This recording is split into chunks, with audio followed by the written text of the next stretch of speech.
The robot fell nearly 180 feet. The project looked like it was over. But amazingly, the rover survived almost intact, and they found the cause of the failure. A metal pin snapped, the tracks released their grip on the walls, and the robot plunged. The next day, with a new pin and a little adjustment, the rover climbed over the step without a hitch. Minutes later, Zahi gets his first good look at the stone with its intriguing copper handles. Look at how smooth the stone is. It's gorgeous. Yeah, it's very smooth. That's a beautiful picture.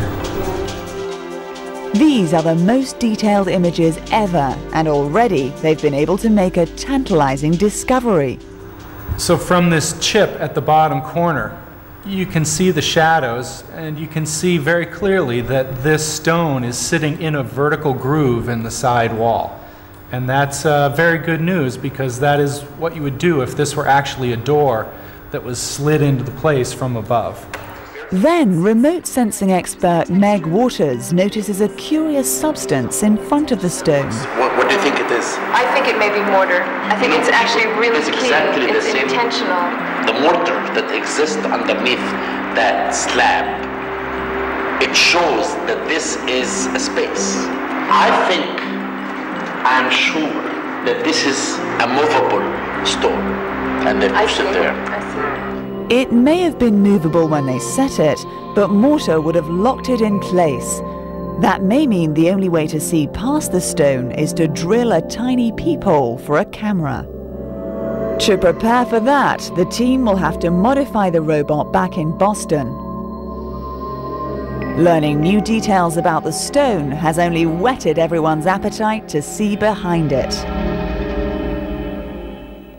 Well, the team returned to the Great Pyramid just 2 weeks ago with a new robot, and they called it Pyramid Rover 2.0.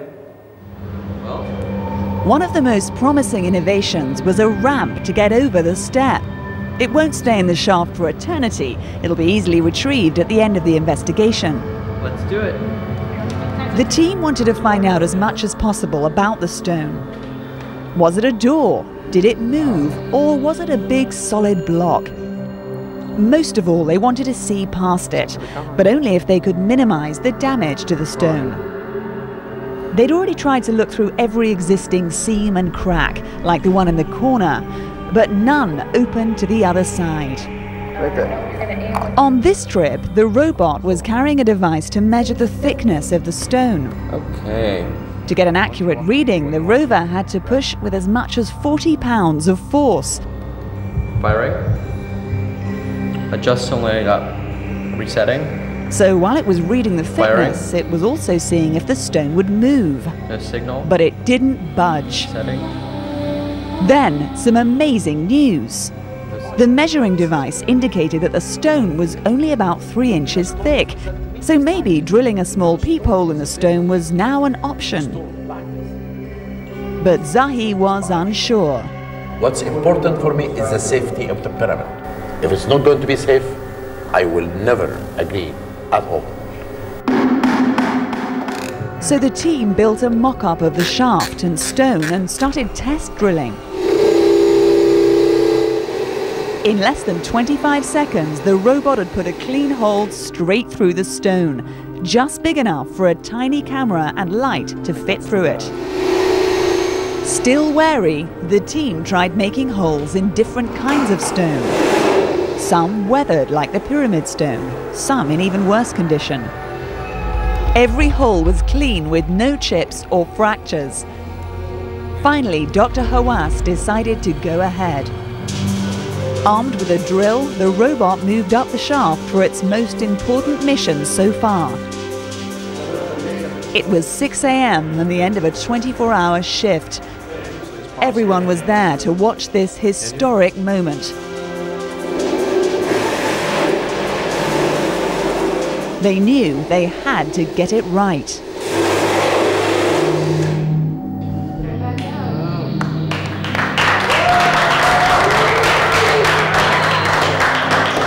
A perfect hole and no damage to the stone. Well, we've just heard about that ramp. Now let's see if the robot can make it over it and see if it works. Let's have a look. The robot, as you can see, is just approaching that ramp. Greg is one of our roboteers. How do you think it's doing? It seems to be doing well.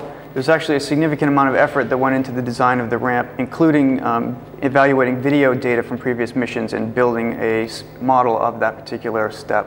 Well, hard work, and it seems to have worked. The robot's made it over the ramp, so there's only one thing left to do now, and that's put the camera through and see what's on the other side. We're not quite there yet, about 10 feet to go, so stay with us. Welcome back to the show. I'm here at the Overseer's tomb, and Dr. Hawass, who is a very busy man, is just heading up the causeway. How are you? How are you? You've been busy tonight. Very busy. Do something for me here before we go inside the tomb. These hieroglyphics, just quickly tell me what they mean. You know, the hieroglyphic here is telling us about beer bread for offering during the feasts, but the most important here is the title of this man. First of all, his name is Ni Su Wissert. And his title is Imira Hut At Bir, means the overseer of the administrative district. That means that this man was the mayor of the village of the pyramid builders. This entire area around the pyramid. This entire area, and he was in charge of them. And look at him, standing, and behind him his wife. Touching him. Who may also be in here? And affection, maybe. Love and affection. Yeah. That's the Egyptian way. The Egyptian way of love, and that's how we built the pyramids. We're going to head back in now, and we'll go down now. Hawass will head down for the first time and oversee the very final moments. And you know, here we found a skeleton with a dog. And maybe this man is a friend of this mayor. Dr. Hawass is going to start the chipping very soon now. We should mention the fact that we have no way of knowing, of course, once again, what is inside the coffin, a mummy or a skeleton or even dust, possibly. But what we do know is that when the ancient Egyptians were laid to rest, it was with the faith that they would live forever. We also know the kinds of things they took with them. Take the overseer of carpenters, Inti Shedu, who was buried nearby in sight of the pyramid.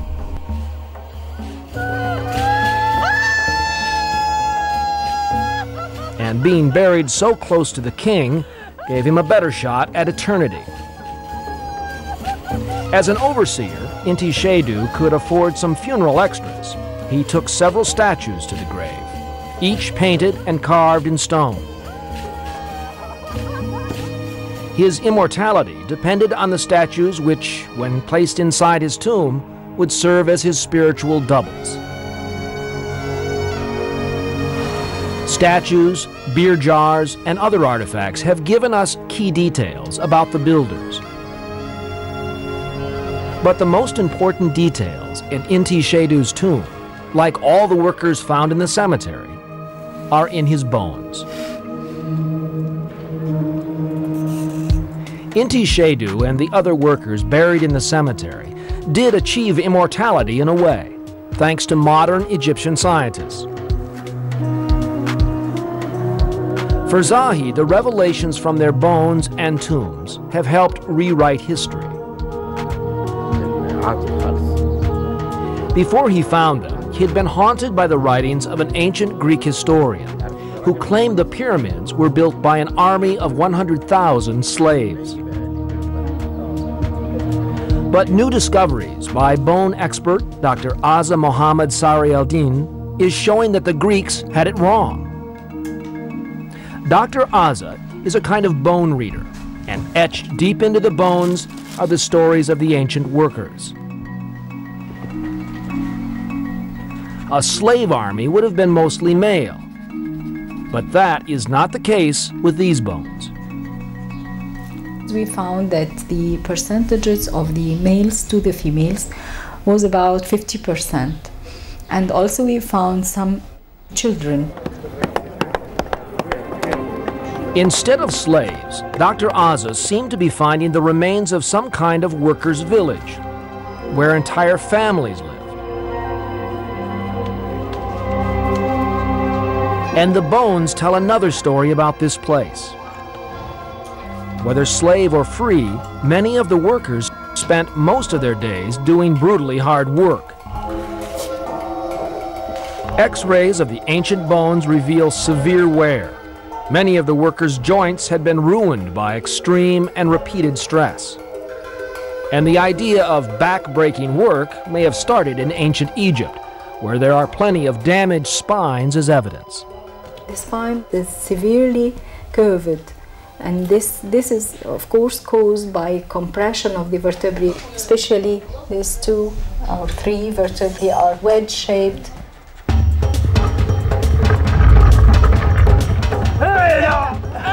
Building the pyramids without using wheels, pulleys, or winches meant the workers' bodies got punished. After all, this was no small feat. The Great Pyramid was the tallest building in the world until the 20th century. Workers would have to set a huge stone every 2 to 3 minutes, 7 days a week, for 3 decades to finish the pyramids by the time the king died. A lot of workers probably died in the process, and injuries were no doubt frequent. But a remarkable find suggests that many builders survived their injuries. We have the example here of the fractured bone that is a part of the arm. And this bone, as we see, it is healed in a very good position. This bone has healed so well, indicated by the bulge, it must have been set by an expert. And it's only one example of many. But the biggest surprise of all is that they did more than mend bones. There's evidence that they could perform surgery when they had to.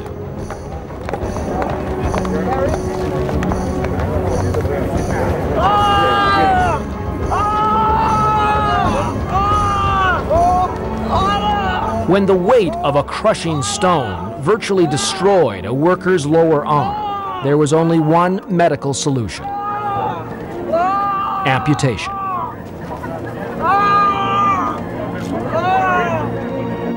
These are the 2 bones of the arm. This is the normal position, and they are amputated about this level, about 1/3 of the arm. Even more amazing, the man survived it.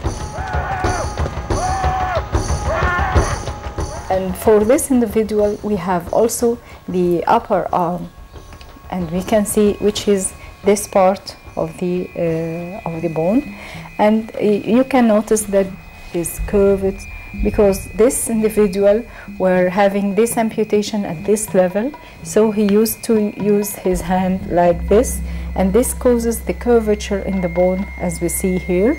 And this means that this person lives for many years after this amputation. No one ever thought such surgery was survivable at the time when the pyramids were built.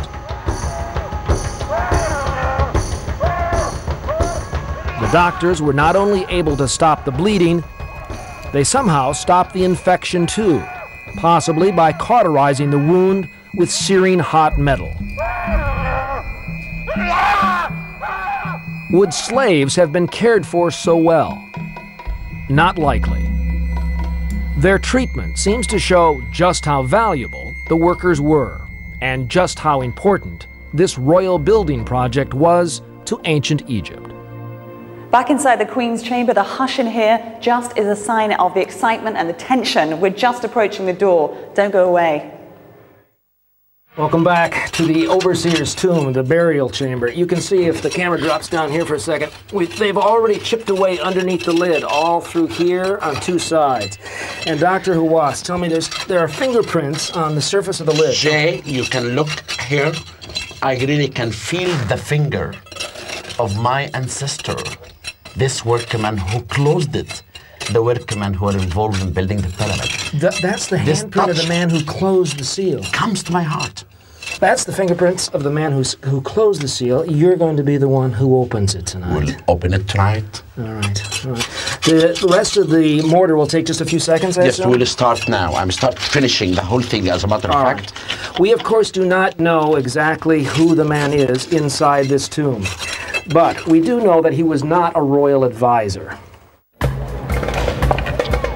More likely, Nesset Wesser, who might have worn a necklace to mark his rank, may have worked as a kind of quartermaster, managing all of the supplies, but especially the food for the massive workforce. He may have been a kind of city manager for the huge lost city that Mark Lehner has found. And it is Nesset Wessert who probably knows the answers to every new riddle Lehner confronts.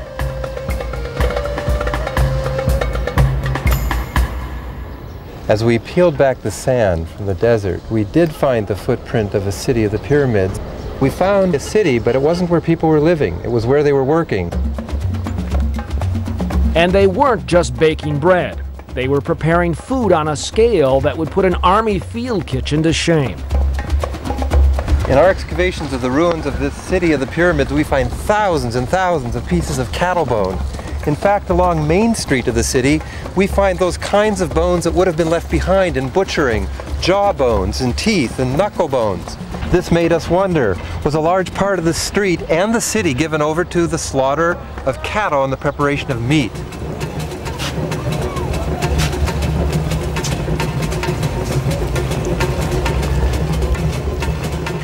Even more ancient food secrets were hiding in the ruins of the city. To find them, Lehner and his team pushed the search deeper into the dirt. Every millimeter of sand taken from the site is sifted and cataloged.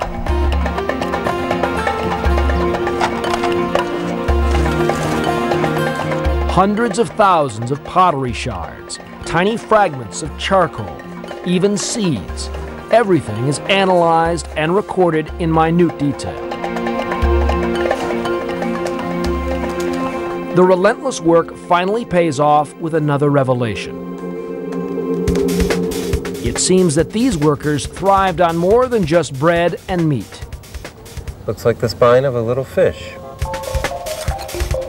It's one of millions of tiny fish bones littering the site. So in addition to butchering meat, the workers of the lost city were bringing thousands of fish from the Nile and salting and drying it on an industrial scale.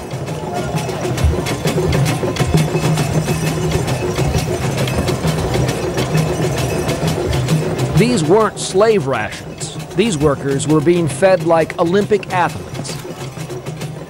We have enough cattle bone to feed thousands and thousands of people if they ate meat every day over the better part of a century. In fact, just about the time it would have taken to build the 3 giant pyramids of Giza. Now Mark had a good idea about what they ate. But where was all this feasting taking place? Then, near the bakeries, Mark finds the remains of a unique building with a strange arrangement of troughs and benches running its length. We began to find underneath these benches limestone column bases, like this one. And from holes in the bench just above the base, we realized that slender wooden columns rose every 5 Egyptian cubits. We were in fact in Egypt's oldest columned hall. On his hands and knees in that hall, Mark finds some bony clues. As we excavated these troughs and benches and looked really close, we found little tiny fish bone embedded throughout it. We found loads of fish bone, like dried Christmas tree needles. How nice that another little set of fish bone should come up. Were these just table scraps and crumbs from the world's first and oldest cafeteria?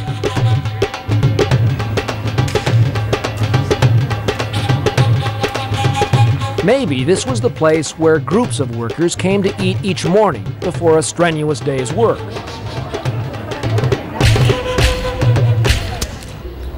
Lehner was getting a much better idea of how they worked by seeing how they lived. But the pyramids were not built on fish, meat, and bread alone. These workers needed to sleep. We know where they were buried. But where would thousands of workers have laid down after toiling all day on behalf of their pharaoh?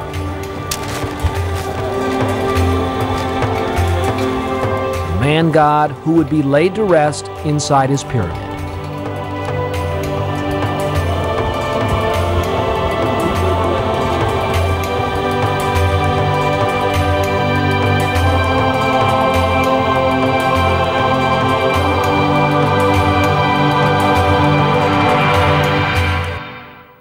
We are back in the burial chamber. Dr. Hawass and Hamid have gone all the way around, cleared all the mortar away, and we're now to the very moment where we're going to hopefully break the seal. But now I have a question for you before we do that about the proverbial myth about the mummy's curse. No scientific evidence, but some... But there is some evidence. Near us here, there is an inscription say, if you touch the tomb of this person, you will be eaten by a crocodile, a hippo, and a lion. But don't worry, because what I'm going to do now, just move this little bit. But there's also, isn't there also an issue there of toxins, possibly? Yeah, but, you know, germs here. The seal's been broken. There's the seal's been broken. When I open this little bit, Jay, yes, then the germs, look, the germs will go. Yes.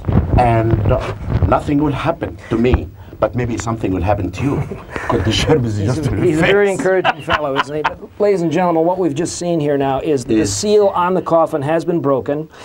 This allows whatever 4,500-year-old air that is in there to release for a little while.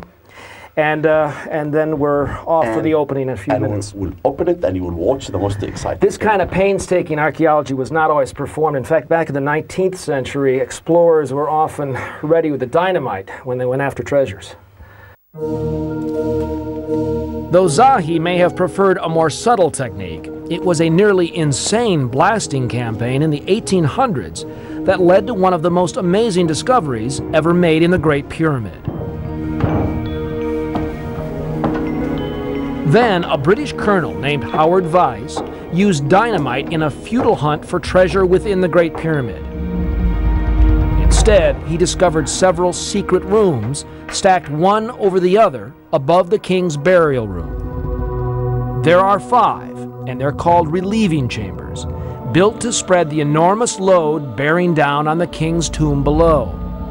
In fact, it's only through the channel which Vyse blasted that Dr. Hawass can climb to these secret rooms. There is treasure here, but it's hard to find. Over the last 2 centuries, hundreds of visitors have scrawled their names all over the walls. But mixed among this graffiti, Egyptologists made a sensational find: hieroglyphic graffiti from the people who actually built the pyramid. The graffiti reveals that the pyramids were built by work gangs. Each gang consists of 1,000 workmen, and they divide the gangs to small units. They call them file. A file is a Greek word, means a tribe. Each tribe consists of 200 workmen. The files were further divided into smaller gangs, and each boasted a name: Great One, Green One, Endurance, even one called Perfection. This could mean that the gangs competed against each other, and that they had a kind of team spirit. That's a critical detail in understanding the speed with which they built the pyramids. But Egyptologists were even more fascinated with graffiti found in the very top relieving chamber.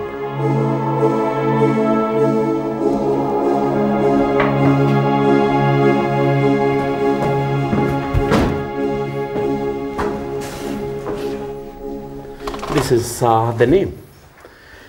The first time that you can see the name of Khufu written inside the pyramid. Khufu, inside a cartouche. And after that we have the word Apiru, and Simsu, mean the gang. And this is the name of the gang who built the pyramids, called Friends of Khufu. Amazingly, this is the only known place in the whole pyramid with Khufu's name. This is his cartouche: a sun, a bird, a slug, and another bird. By signing their work in this holy place, the gang that set this stone upped their chances for immortality.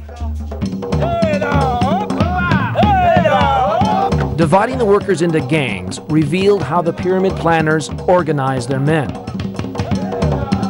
It may give Mark Lehner clues to help him solve his latest problem. In addition to the bakeries, butcheries, and fish drying stalls, the streets of the pyramid town are lined with strange big buildings featuring long gallery-like rooms.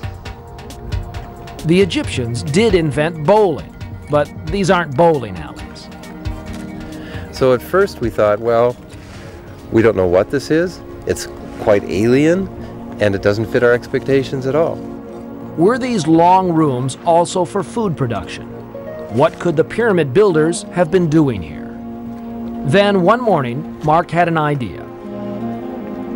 These galleries, more than 60 feet in length, could have been dormitories.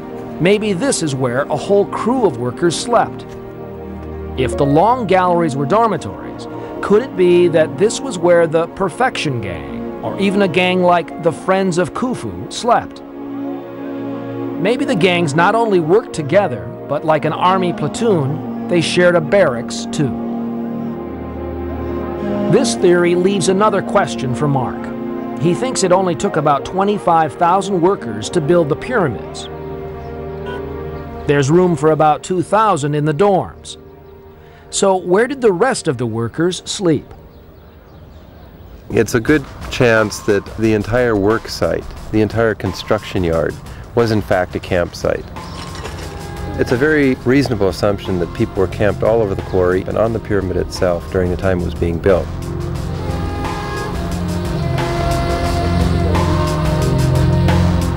So maybe some of the hard laborers, the workforce that was probably brought in seasonally, lived closer to the pyramid and were cared for with good quality food by the people from the city.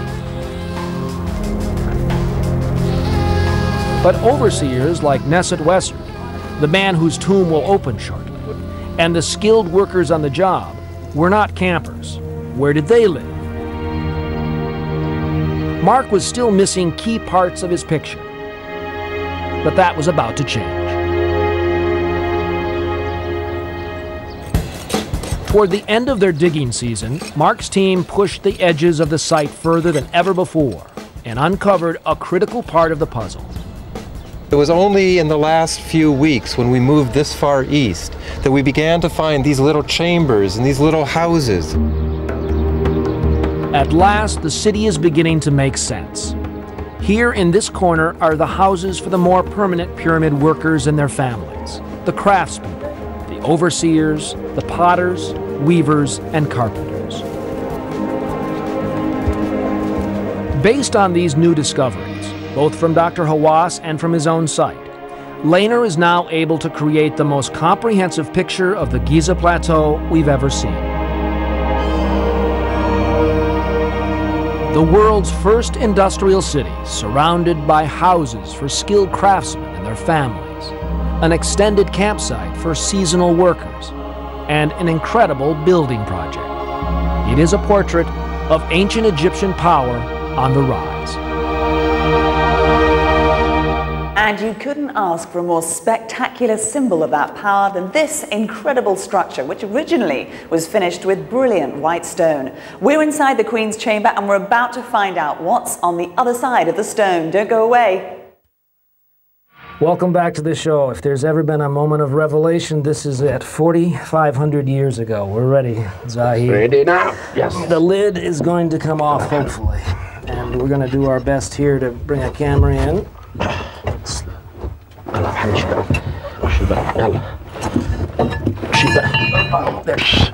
There it goes. I think there is a skeleton. God! There is a skeleton, isn't there? Oh my God. Tell us what you see, Zahid. I'm seeing this man is resting beautifully, and the skeleton is here. He looks to me that he's a man. How can you tell?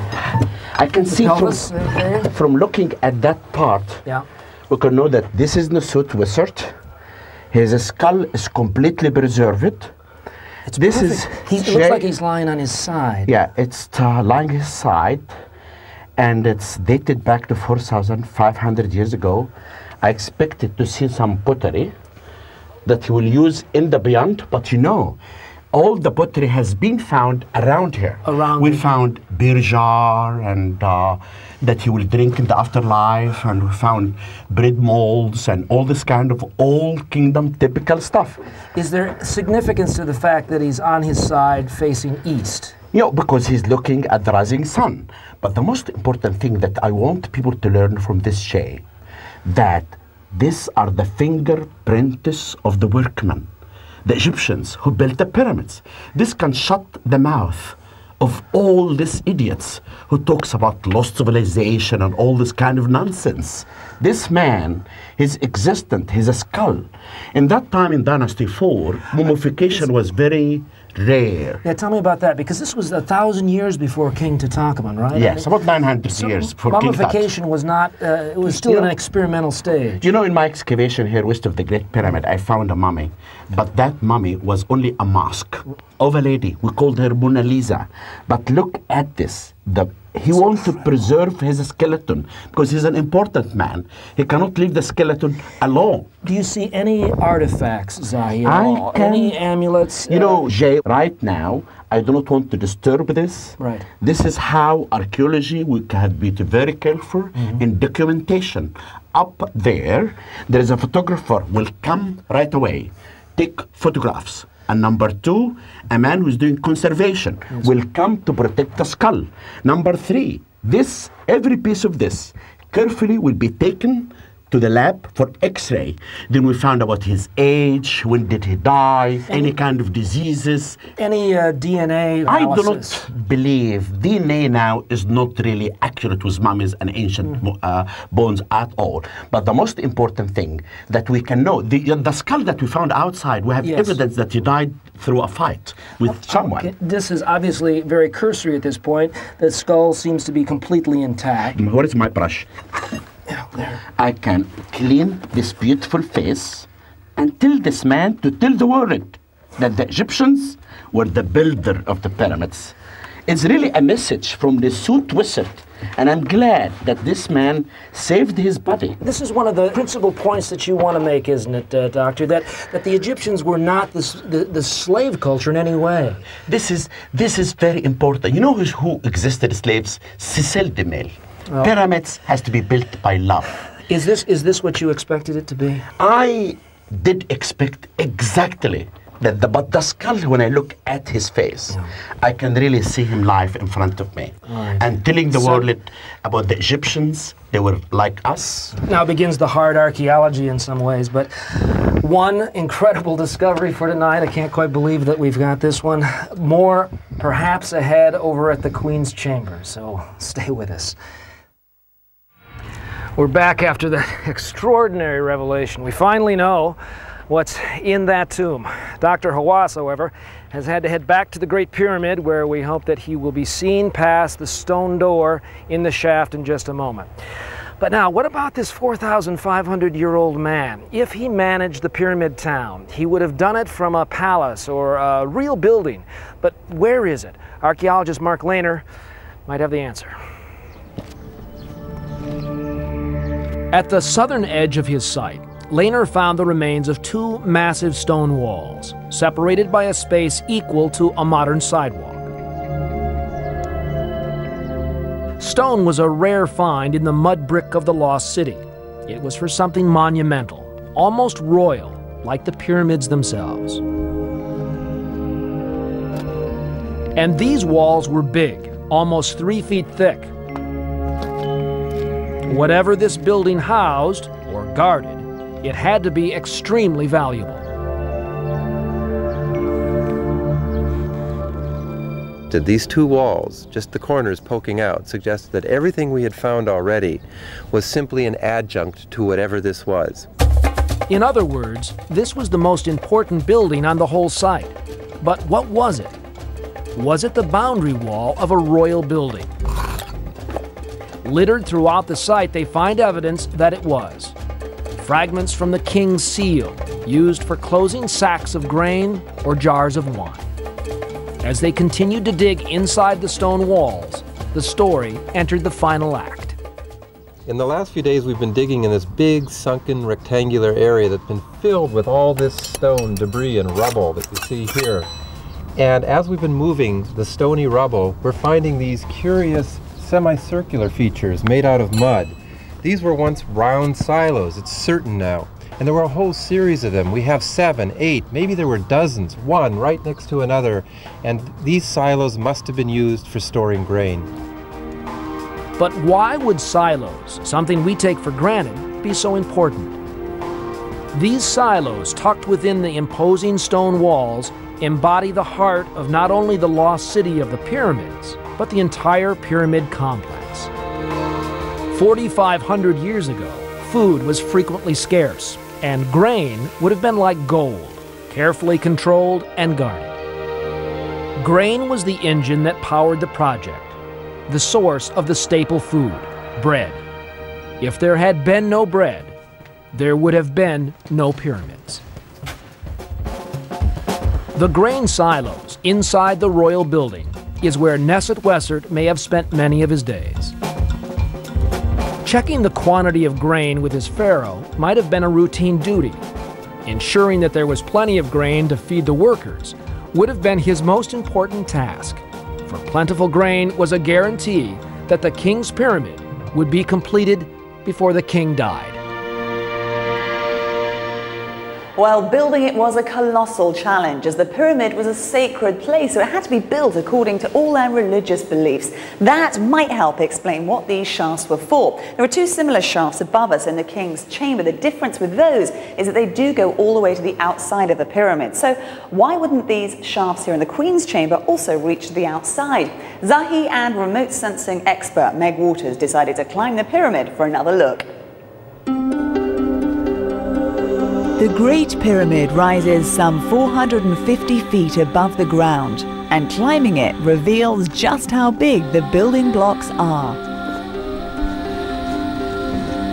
Zahi and Meg are working their way to the point where the tunnels from the shaft chamber should emerge, about halfway up.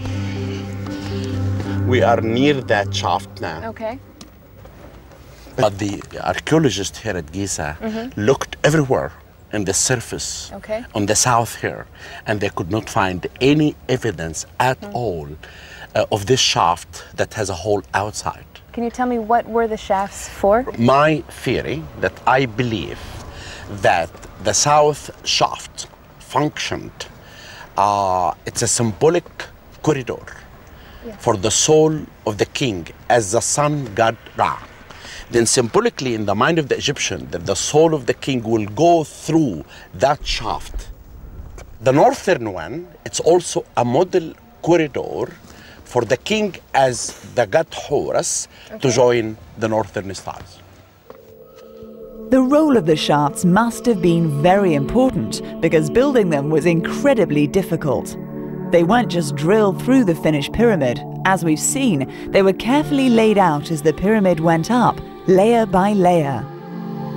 So why did the king need special shafts? Why couldn't his soul simply go down the grand gallery and out the regular exit? Egyptologist Rainer Stadelmann thinks the king refused to. This was very, very important. We have it in the pyramid texts that the king says, "My distaste is to descend into the earth. I, the king, ascend directly to the sky." But if the king's spirit went directly from his burial chamber to the sky, why then go to all the trouble of building shafts for the queen's chamber, where the king was never even buried? The answer may be linked to magic. Mark Lehner thinks the queen's chamber was a dummy chamber, a sealed room inhabited only by the king's soul. But the soul would need to move out of the pyramid to the heavens, so wouldn't a stone door pose a problem? A blocked passage would be no problem for a king's soul. It didn't have to be open for the king to ascend. The principal means of going into the other world in any normal Egyptian tomb was what we call a false door, a dummy door. When they make a simulated door out of stone, then it's magical, and then it can commune with another world. But if the blocking stone is a kind of magical false door, why does it appear to have handles? These copper fittings are magical instruments which the king can take, or the soul of the king can take when it ascends. It uses them to open these blocks and pass through the stones to the sky. Magic was essential to Egyptian rituals, and Khufu's burial chamber must have contained all sorts of papyrus scrolls with magical writings, prayers to help him on his way to the heavens. But what about behind the stone? It might be possible that there is, let's say, a papyrus roll or something behind these stones. There's no place for much more. The mystery of the secret shaft remains as tantalizing as ever. We're back inside the Queen's chamber. This really is the moment of truth, isn't it, Zahi? What we've all been waiting for. The camera is now lined up against that 3/4 of an inch hole in the stone door. We are now going to follow its progress through the hole with that camera there, and we're going to find out if and what is behind that stone door. Let's have a look at what's happening. Let's see. Okay, the lights are on. You can see the camera making its steady progress towards the hole there. Now, Zahi, talk us through what's happening. Just the camera is getting in the hole now, but I can't see anything. Okay. Now, oh my goodness, look at that. We're hearing shrieks inside here. I've got to tell you, this team of archaeologists has been waiting for this moment for months and months. This is incredibly exciting. What are we seeing, Zahi? We can see another sealed door. Another sealed door? Yeah. And what are these markings on the door? There seems to be some black marks, or is that a crack? It's cracks. Wow. In another sealed door. And oh my goodness. It's another space, another sealed door, but it looks to me we have a discovery. Another discovery. Now, can we see anything on the floor there? What's happening here? It looks like that, as you say, is a door, not a dead end, doesn't it? It is some, look at this hole underneath. Yes. That really is also, just where you can see. Looks to me that's sealing something. We are here in front of a discovery. This is incredible. And I am really happy that we got this. We found a space. We found another sealed chamber. This is incredible. This is the first time a space has been found within the Great Pyramid within, what, 130 years? I know, but Laura, this is very important. This is something I'm very proud that finally we revealed the first mystery of the Great Pyramid of Khufu. The question is, what happens next? Next, we'll study this. We'll find out how can we reveal more secrets of the pyramids. But this is very important, that what we are showing now, it shows the amazing, those people, the great Egyptians. Do we have any idea what that door might be for? Why there would be two doors? I do not know, but it seems there is something important is hidden here. Obviously, the investigation is going to have to continue, and we'll be bringing you more information as National Geographic finds it out. But wow, we're actually going to have to say goodbye now from the Queen's Chamber. Laura, good luck. You did a good job. Thank you. You too. Congratulations. We're handing back over to Jay. Bye-bye. Okay. Whoa, what a night, huh? Already the work of recording and analyzing what was found here has begun at the site. And we should tell you that from the moment this project was conceived, everyone here at National Geographic has understood that we were involved in a kind of 21st century experiment, a blending of hard science and television. They can make strange bedfellows, and no one knows that better than us. After all, science demands patience. Television craves experience. Still, both are seeking a kind of revelation to reveal what is hidden beneath the surface of things. And to be honest, I suspect that no one's heart beats faster at the moment of discovery than the scientists. If we have managed tonight to give all of you at home a glimpse into that world, into that moment when the unknown becomes known, then we'll consider it a success. Tonight, we still stand on sacred ground, home to the world's first great civilization. Now for Laura and Dr. Hawass and everyone here at National Geographic, I'm Jay Shadler. Good night from the Giza Plateau and the Great Pyramids.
thank you for your support of the National Geographic Society.